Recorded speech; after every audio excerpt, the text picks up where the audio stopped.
Hello and welcome into the newest episode of Pat's Latest. I'm your host, Mike Gambardella, and we've officially made it. We are at cutdown day here in the NFL. The Patriots looking to move further down, already cutting 14 players from their roster and needing to get down to 53. There will be several surprises, I'm sure, in store for us. We've got the projections over on X, so go at Mike Gambardella for what is the latest coming in and what to expect for that 4 p.m. cut down deadline. Also, we have breaking news around several wide receivers in the NFL, including Terry McLaurin. Big news coming out of Bengals camp for Trey Hendrickson. Additionally, Stefon Diggs gets an update from Mike Vrabel, finally confirming where his status is. Also, a familiar face could be headed back to Foxborough, and an old face from Foxborough gives his opinion on what to expect from this year's Patriots team. Before we get into everything, make sure you go down and subscribe for the channel. Get in the comments and let us know what you think about the big time trade candidates in Hendrickson, McLaurin, Parsons. Where are they going? Where should they end up? And is the money right at the end of the day? And should the Patriots be moving in on someone like Jakobi Meyers? Also, make sure you give us that like. And after this, go back and check out all of our old episodes so you know what's going on with your New England Patriots and you get an idea of who's actually going to make this roster. Speaking of someone who won't make this roster, the hold-in is over. Long speculated where Terry McLaurin could end up and if the Washington Commanders would actually get a deal done. At the end of the day, it comes to fruition.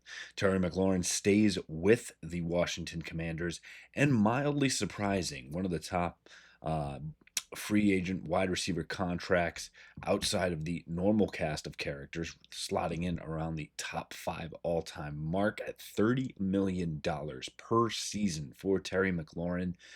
An impressive amount for a player that next month will be 30 years old. Now, checking that 3-year, $96 million deal, that's going to become a lot for somebody who's going to have 2 more seasons, and age creeps up in you in the NFL. And yes, things are different than they were 10 years ago, but age is age, and there's a lot of questions. And yes, Terry McLaurin is a fantastic wide receiver.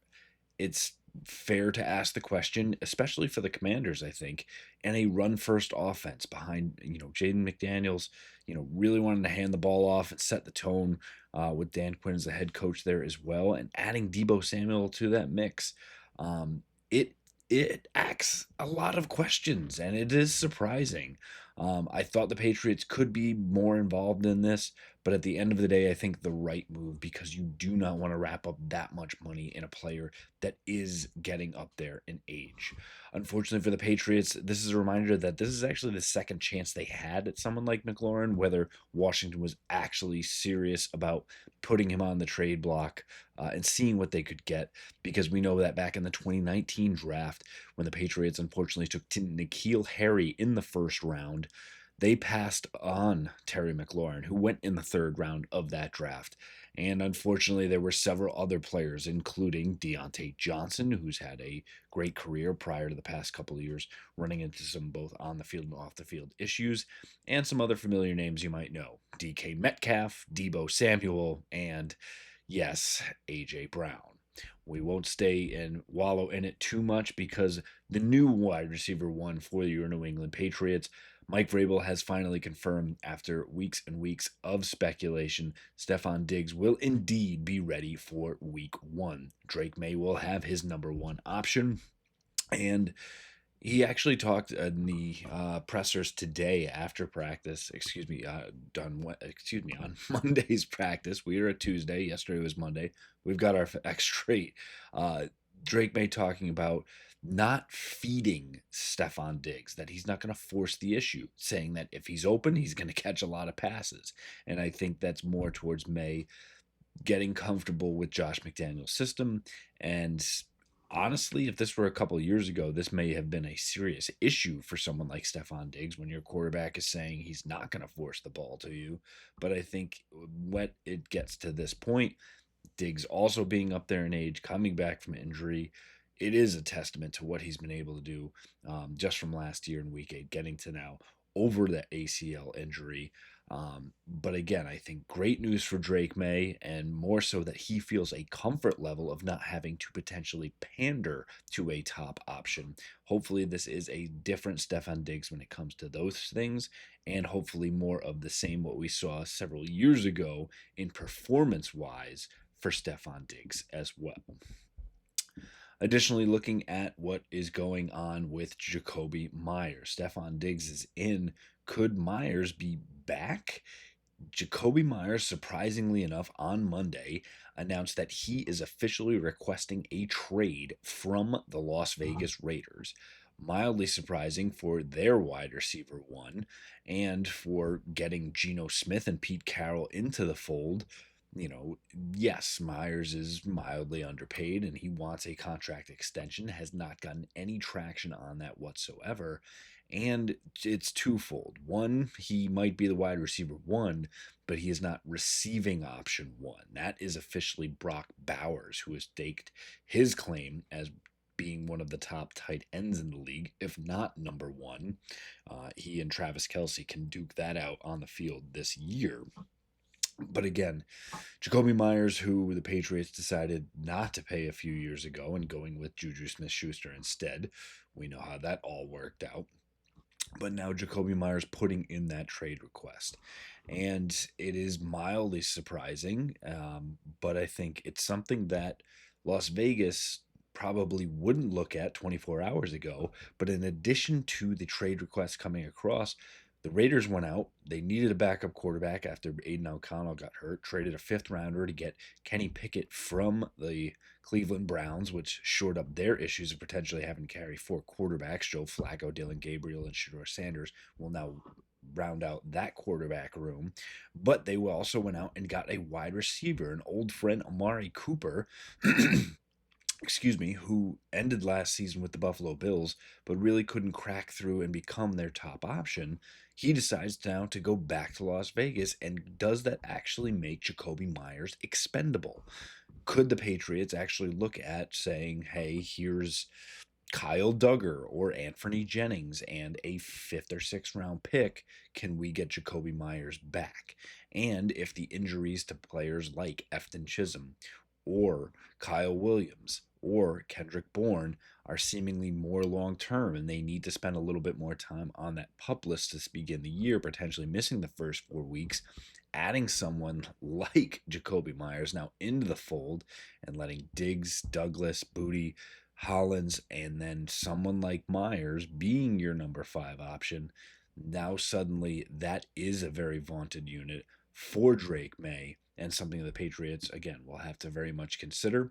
Not saying that it actually will come to fruition, but something now definitely to keep an eye on, as there's going to be a lot of roster transactions and movement in the next 24 to 48 hours.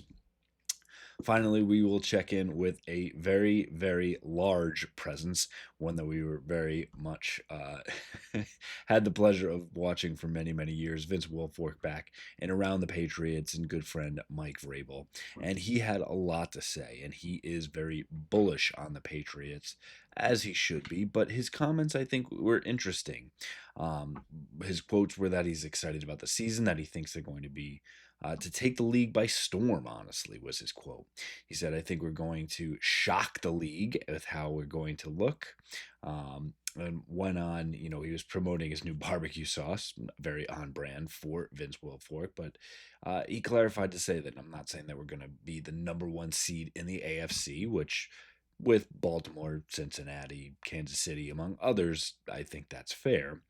But Wilfork said, I think Mike Vrabel is going to change a lot of things around. I think we're going to see a different football team. I think you're going to see a well-oiled machine. He said that there's not going to be a lot of stupid bonehead mistakes that we had in the past. I just think Mike's going to bring something with him that's going to demand that respect, and guys are going to play for him. He's not going to put up with the bull crap. He's going to put the team first or not. If you can't, you're not going to play, you're gone. And that's what I think is important for what Vince Wilfork sees, is that this is a no-nonsense Mike Vrabel. It's either you are doing what's for the betterment of the team or you are out.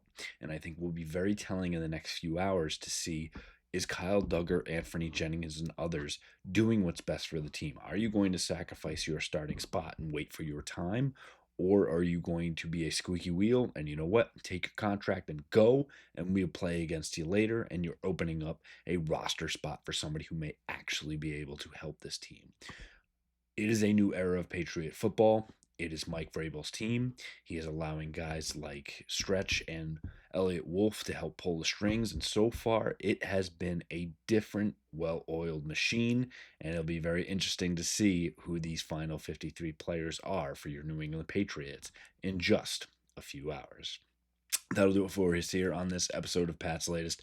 Again, make sure you go down and subscribe for the channel so you get the latest information on tomorrow's episode when we break down all of the players who are now on the Patriots roster. Get in the comments, let us know what you think about the potential reunion with Jakobi Meyers and the rest of the news around the New England Patriots. Go down, give us that like, go back and check out all of our old episodes now so you know what's going on with your Pats, and we'll have it all for you right here. Fight on, Foxborough.